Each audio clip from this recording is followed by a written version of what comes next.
This is County Executive Warren Evans, and this is Inside Wayne County.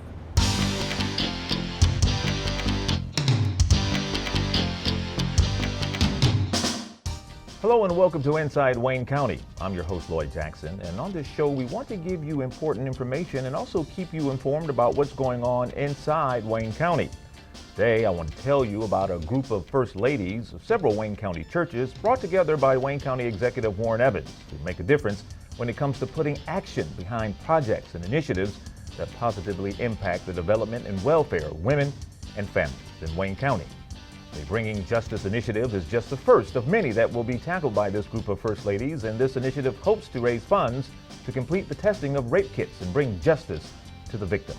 Here today representing the First Ladies is Sheila Vann, the First Lady of 2nd Ebenezer Church in Detroit, where the pastor is the Bishop Edgar Vann. First Lady Vann, thank you so much for being here. I appreciate your time. Absolutely. I'm honored to be here, Lloyd. Before we get into the Bringing Justice initiative, talk about this group of ladies. Who are the First Ladies of Wayne County and how are they brought together? Okay. The First Ladies of Wayne County were a group of women that were brought together. We are represent different denominations, different churches, different religions, and we were brought together by our county exec, Warren Evans and Reverend Greg Roberts. We were sitting at a table and just discussing issues that affect women in Wayne County, critical issues that affect women in Wayne County. And so as we were sitting at the table and we were discussing some things, it came across our desk. Prosecutor Worthy wanted us to attend a press conference with her in regards to these rape kits. And we heard her talking about them, and you hear stuff all the time in the city, but we heard her really good talking about this particular effort. And we were all standing there, and when the press conference was over, we all kind of looked at each other and said, this is what we want to do. We want to help, we want to come together. This issue touches all of us.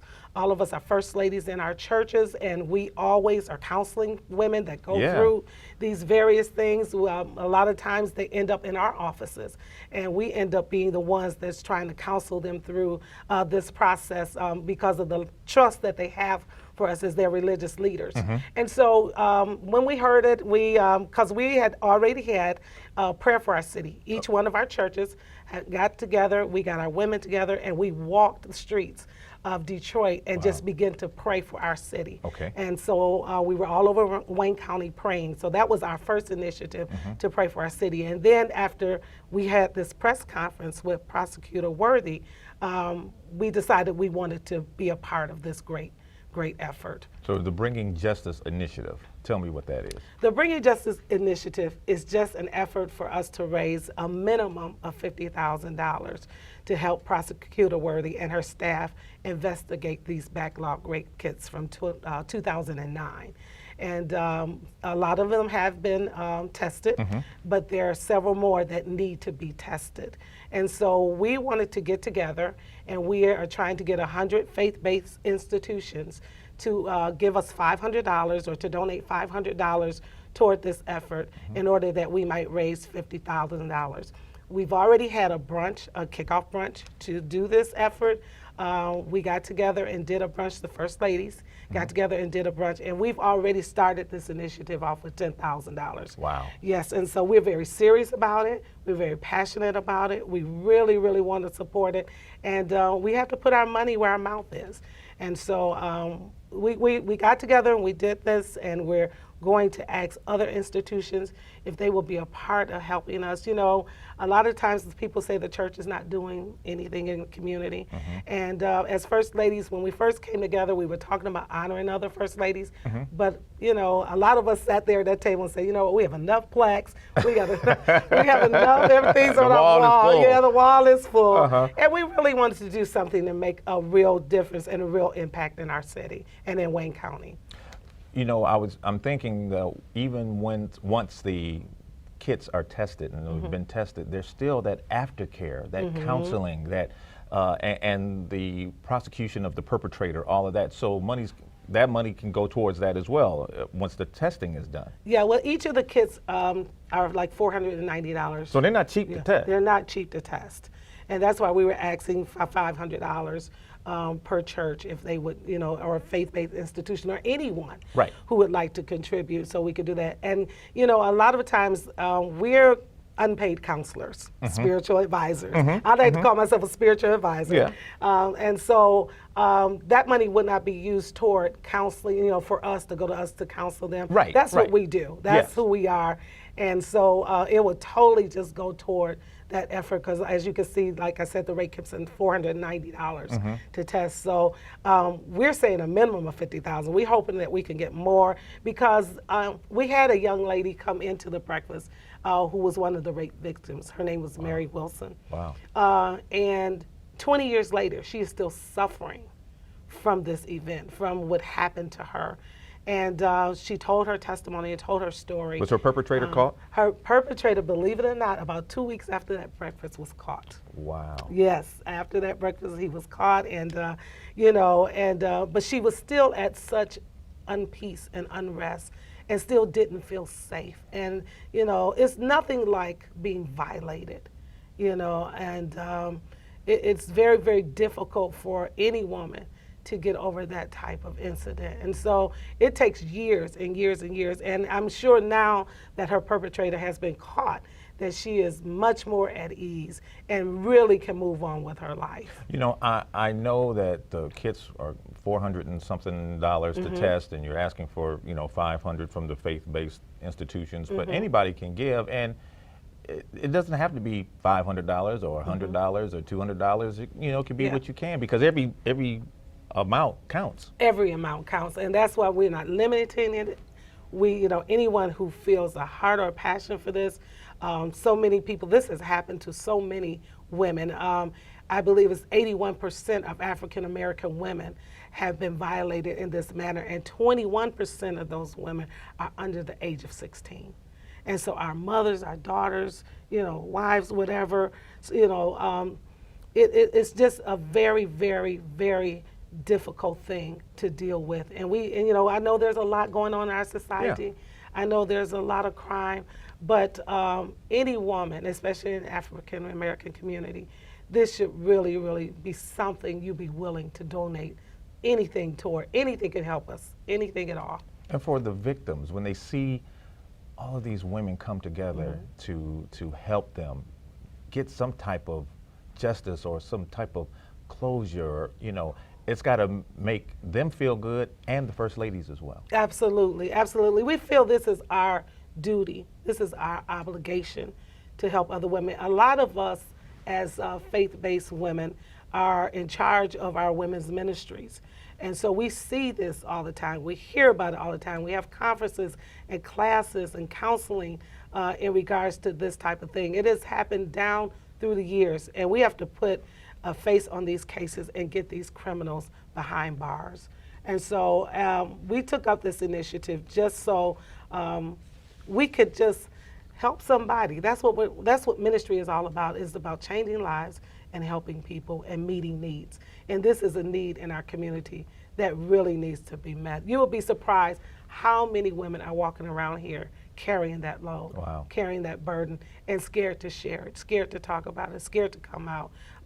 It's when you sit and you actually begin to talk to people and how they've tried to cover and conceal, and how bad it has made them feel about themselves. And so it's more than just what the victim did to you. You carry this throughout life. Your self-esteem is affected. There's so many areas in your life that is affected about you. And so, it's something that really needs to be dealt with.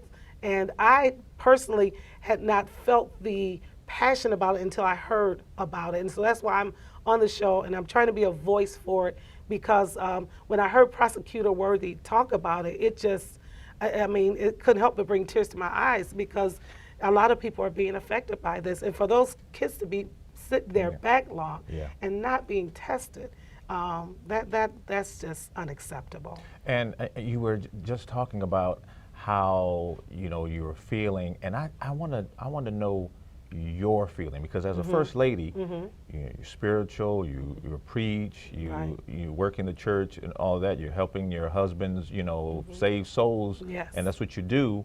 But strip all that away, and just as a woman, your feelings and your thoughts on this. Well, you're about to tap into a real, it angers me, honestly. To know that people actually feel that they can do this to someone, that they actually feel like they have a right to violate you in such a violent way. It's when I think about it personally, just as a woman, I can imagine the fear that the person, as the event is taking place, the different things that are going through their mind. Am I going to die? Am I going to survive this? Even if you don't die, you still have a hard time surviving this. Death is not always the ultimate. You can live and feel like you're dying. The physical scars can heal, but those emotional scars kind of linger. Yes, and women, we are emotional creatures, and we carry things. And so when I just think about that event in my head, it really, really, it hurts. It hurts. It just does something to you is totally unimaginable. Just I can't even imagine going through that. And I pray very heavily. I have a daughter. I'm always, she'll tell you, where are you? Absolutely. What are you doing? Yeah. Text me when you get there. Look at the driver's plate license. I mean, we do all these things. Even when our young girls are dating, we have to, let somebody know where you are. Just don't disappear. And then the perpetrators are on the computers, so we have to watch Facebook and we have to watch all this social media. They're everywhere. They're everywhere. And so you have to be so vigilant about talking to young girls about it. I have a program called Dream Girls. Okay. And it's a teenage mentoring program. And one of the things we really, really drive home is social media.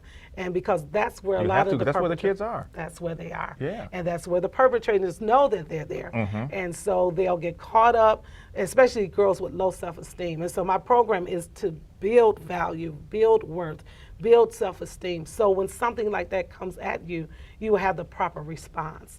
And so just as a female, what I'm trying to do because of my passion is trying to counsel women and start with young girls and try to advise and try to counsel because we have to protect one another. Absolutely. We have to be there for one another. And so I am very adamant about that. Been doing it for years in our faith-based organization. I've been there 39 years now. And so I've always ran over this over and over and over again. And a lot of times at our conferences, you'll be surprised when you get women in a room, the pain that comes out and the hurt and all the things they have suppressed, and they're afraid to talk about it until they find out that it happened to someone else. The viewers that are watching right now who may want to contribute, it may not have happened to them or someone in their family, but it could, because these perpetrators, some of them are still out there, and so you want to make sure that we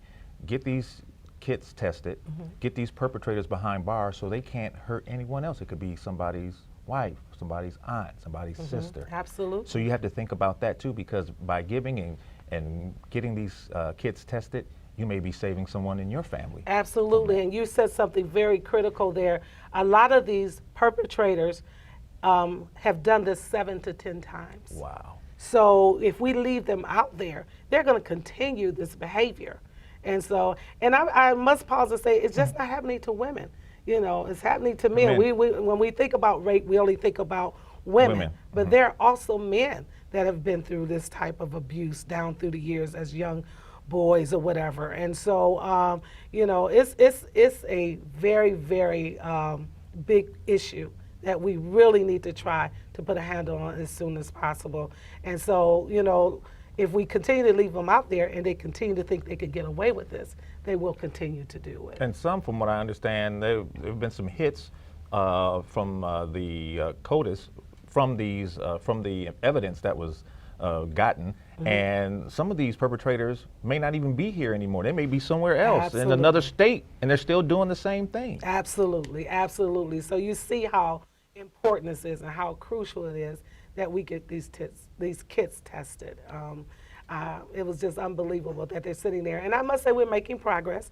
11,000 has been tested. It's about over 1,000 more that need to be tested. And so, you know, you can't do anything without money. You know, you have to pay the investigators. You know, you have to pay for the testing and things of that nature. So we're just going to try to do our best to help in this effort and to get this thing solved and get it behind us as much as we possibly can. The pastors, I know, have to be proud of all of you first ladies and what you do. And, you know, you hear people talk about, well, there are so many churches in Wayne County. There's a church here, there's a church there, and more needs to be done in the community.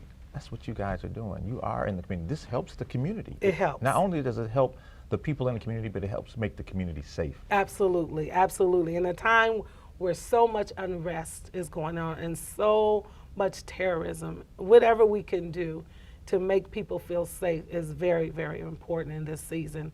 And so I didn't know whether you allow me to talk about where they can make donations Absolutely. at. We could, if you'd like to make a donation, you can make it to the Women's Foundation, and you can send those checks to, in the memo, I'd like for you to put BJI, which is Bringing Justice Initiative, AA 490 in the memo. Whatever amount, you can send it to 500 Griswold, to the Guardian Building, at 500 Griswold, Detroit, Michigan, 48226. And you can send it in care of Reverend Greg Roberts. If any type of donations you'd like to make, that you can send it there. I also just want to give a shout out to the county executive for bringing you guys together, first of all, and understanding, even though the county has been going through a lot of fiscal issues and he's been clearing that up, he's still thinking about the safety of the citizens. You know, former police chief, former sheriff, former assistant prosecutor. He understands what it means to be safe. He does. He is an amazing guy, and he really, really cares, and he has had meetings with us and thanked us for what we are doing. I believe he's identified $1 million. He has. Yes, to go toward this effort and to give space so they can have space to do what they need to do. And he is very, very grateful and just very kind-hearted and generous, and has really, really supported this effort and been grateful that the First Ladies have taken hold of this. Now, this campaign, is there an end to this campaign? You know what? At first, and I'm only saying this because there was a date initially put out there, but we're going to keep pushing for this till it happens. We're not going to stop until we get the funds that we requested, and we're just really, really praying that we could go far beyond that. So to answer your question, there is not. We've extended that date until it's done. Until it's done. We are determined to try to get this effort done. And it's really not hard. It really isn't. You know, honestly, you sit down and Ruth Chris, that's $500. I know, that's right. Right there. So give her one of the Ruth Chris dinners. Come on in and really, really and help us to do this effort. It is so worth it. And you know, once this ends and once the money has been raised, will there be other initiatives? These ladies can't just go to separate. You guys got to stay together and hit other initiatives. I'm sure there's so many other initiatives too that need help as well. Absolutely. We've already created a bond. And so we feel that we're going to sit at this table for a minute and get some other things done, see what other issues are out there. You know, there's a lot of things, single parenting, young mothers, just different things that women have been going through down through the years, the breast cancer walks and things of that nature that affect women. And I'm sure this has not been the last time you're hearing from us. Is it more room at the table? Absolutely. For other first ladies? Absolutely. We, if you're interested, you know, you can email or you can just call Greg Roberts. We would love for other people to sit at the table and to help us out, because the First Ladies, we're very busy. We have our own things that we have to do. So other people coming aboard will really, really be a great, great help for us. Well, let me tell you, you First Ladies are so special coming together. You have so much power when you come together. We do. And this is such a great initiative for you to get started with, and we want this to continue, and just good luck with whatever you do. We appreciate you being here, First Lady Vann. Thank you so much, Lloyd. I appreciate you having me. Stay tuned for upcoming shows as I take you inside Wayne County. It's all with a goal of keeping you up to date with everything from finances, services, and initiatives going on inside Wayne County. I'm Lloyd Jackson. See you next time.